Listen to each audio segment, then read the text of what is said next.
everyone, and welcome once again to Ghost Reviews. I am your host, Ghost, and today I will be giving you commentary on the Mermaid speedrun for MerMay. I don't know, it's the first time that I'm ever gonna do something for MerMay. It doesn't sound very. Anyway, we're gonna go to some history on this drawing. So buckle down, relax, get yourself a cup of coffee, and yeah, let's get into it. So, this drawing actually has quite a lot of history since it was one of my very first fantasy original characters. The first time I drew her was back in like my matric year of high school. It was my final year. So, me and my friend group, we were all super addicted to Greek mythology. And I don't know whose idea it was, but suddenly we decided, hey, let's draw fantasy characters. But there was kind of a whole bunch of, especially Greek mythology fantasy characters, so we kind of did a quiz on which character are you, or which character describes you best. And then we would draw each other as these fantasy characters. One of my friends had a unicorn. Could not draw horses back then, so that's a absolute abomination. And I got a griffin. It had way too big eyes, but the mermaid definitely is a reoccurring character for me, so I just stuck to her. She's easy to draw, and she's quite beautiful, so yeah, it was pretty fun creating the characters, but the very first version of this mermaid you are seeing before you now, she looked horribly disproportionate. I'm not even exaggerating here. The head was like way too big and the body way too skinny, even though I gave her I gave her the upper body of a woman, but the tail did not look like a fish. I really should have used more references, but yeah, she looked like an eel. A freaking eel with like a giant head. Or a snake, I don't know. She looked bad. But the character design was on fleek, her tail design was gorgeous, and her outfit was pretty good, I think. I mean, for that time, it was pretty good.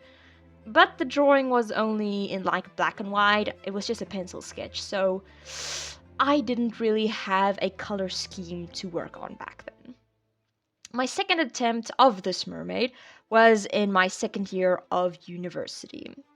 I remember because it was still during lockdown and I was super annoyed with just living and doing the same things every day, so I was like, let's redraw something we know. You know, comfort drawing, like comfort series, just. And then I decided we are going to give her a new color scheme because she didn't have one. And it went pretty bad, especially since I only recently had discovered glitter brushes on Ibis Paint. So I went absolutely crazy. Like, the effects were great, but there were too many of them. Oh, it was horrible. But this time, the second time I drew her, I also decided to make some major tweaks to her design. Like, instead of her shell bra, I gave her like a more normal bikini top kind of one with starfish. Her flower crown, I think, was too overkill, so I just gave her a single flower. And I changed her personality to be a bit more condescending, I think. The very first time she had like this bright smile, this cheery nature, optimism. But no, originally sirens were actually like murderous. They had murderous intent for sailors, especially. So I decided to give her more of a like anger to her. I want to say it was a bit of anger. Definitely condescending because she was a princess. I made her a mermaid princess, believe it or not. And I decided to make her skin purple. Don't ask me why, because there's no way she's gonna blend into the ocean, but I thought purple skin and white hair was a good idea, especially after watching Voltron.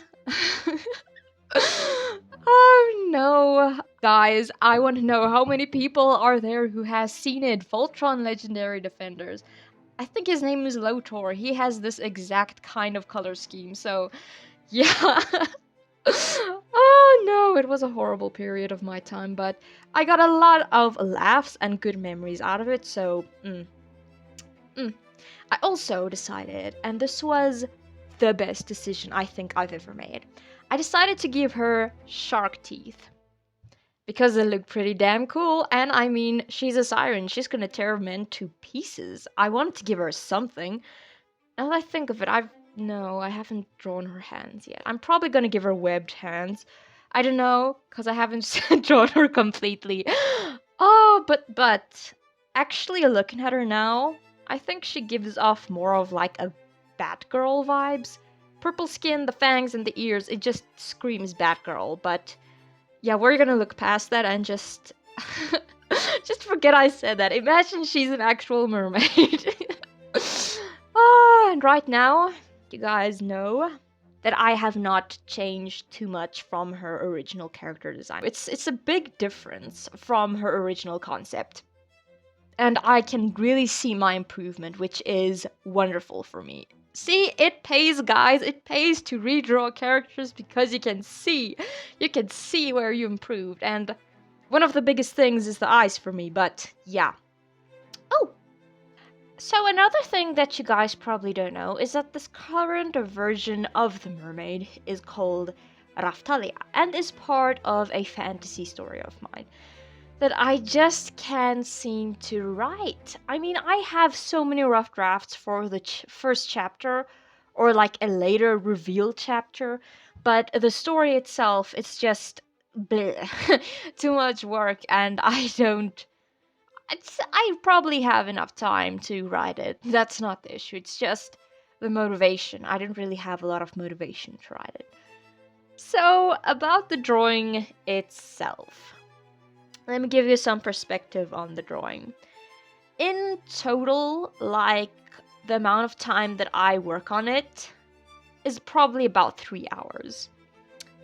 And you think that's a very short amount of time, but you have to remember, after you draw the rough draft, you have to leave it for a day. Then you come back to the line art, do the flat colors, and you leave it. Plus, there's a lot of editing that goes in, like first you try this first half, do these colors work? No, they don't. Okay, how about these colors? And a lot of research, especially for the references, goes in, and looking for color palettes, that does not add up with the total amount of hours. And then you have, of course, the shading. The shading, I think, takes the longest amount of time. Plus, if you're not feeling well, the time you spend behind a computer screen actually it feels longer than it is. But if you're in the zone, it doesn't matter because you finish up everything. Still. I also probably haven't told you the layers that I use. You probably see it here in the right-hand corner of my screen, me editing the layers or like renaming them or something. And there are a bunch of layers with a bunch of labels. And we start out usually with only 3, and then you get more layers with time. You usually have only 3 layers: the background layer, the line art layer, and the flat colors layer. Of course, not in that order, but yeah. And you could either do the flat colors all on one layer, but you could separate them to help out with the coloring process and to make things easier for you. I know some people also just have like a single base color and then color in on top of that. I don't know, it's different for everyone. From bottom to the top, these are usually the grouping layers that I have. The first one is the background. Then we have the main picture, the line art, and of course any overlay layers if you want to add them. And these layers are the main groups, which can then be broken down even further. Yeah, and it's kind of fun to play around with what works for you and what doesn't. Like for the background in general, usually you have to have a set idea, and it's good to make the background before going in with the picture, otherwise the shading and the lighting is not gonna make any sense. Oh, I'm so bad at explaining things. But anyway, On to the art tips. Yay! Probably why you guys are here anyway. So, the one thing that I really liked about this drawing is that I actually stuck with the eye outline. Usually in my drawings, especially when there's hair falling over the eyes, I tend to just erase the eye completely and, make it look a bit more realistic. However, the cartoons and shows that I have watched, for some reason, the eyes and the eyebrows are always shown.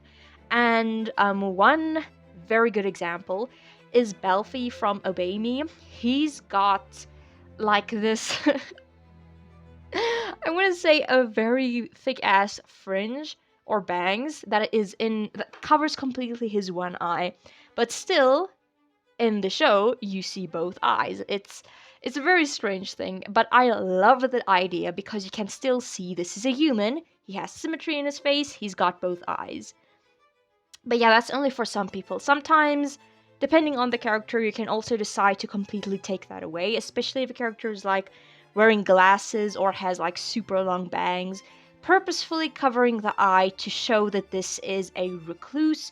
This is someone who's an introvert, probably a shut-in. You don't want to open up their face too much because otherwise you're gonna, spoil too much secrets or what. I don't know. This is just me rambling. Sorry for that, but yeah, it's your choice what you would like to do. But I think for this mermaid girl, Raftalia, it's definitely a better option, especially to like add in her winged eyeliner. And I don't know what I was doing with her lower lashes, but forgive that.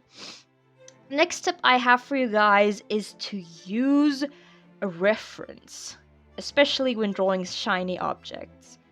Like, sure, it'd probably look better if you don't blend everything in my style, but it does help a lot when you see a reference like this is how you draw gold, this is how you shade silver, this is how you draw glass, to help you, just get a nice effect and the correct shading for the piece.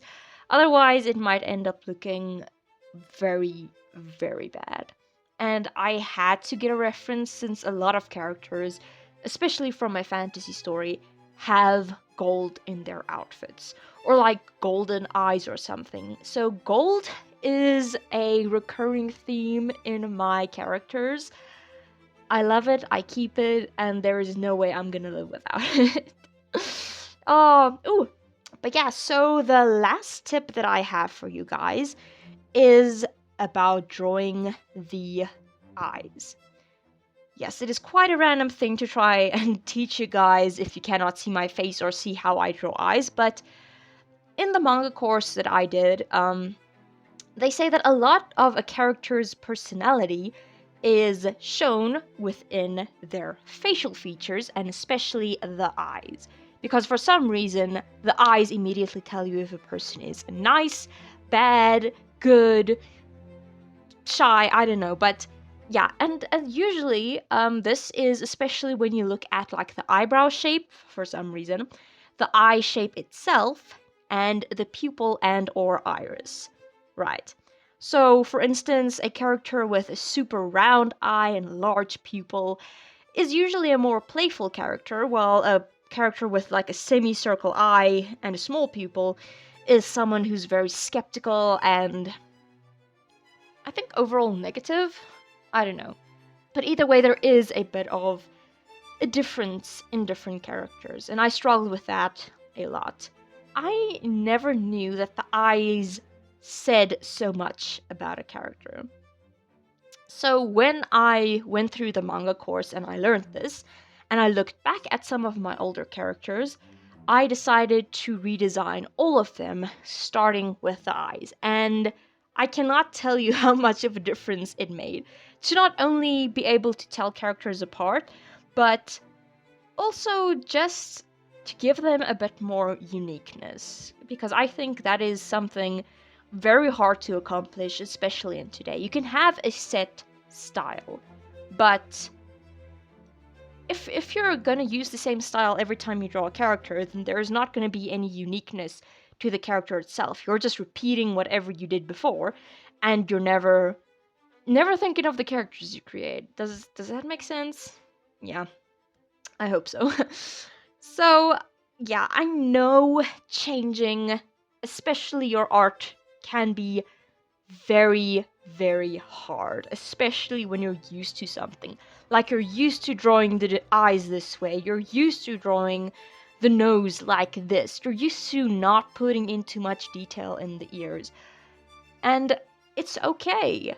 I mean, it took me like 5 years of high school and 2 years of university to figure that out. That you have to challenge yourself sometimes. Draw something that you're not used to, or do something the way that you don't usually do it.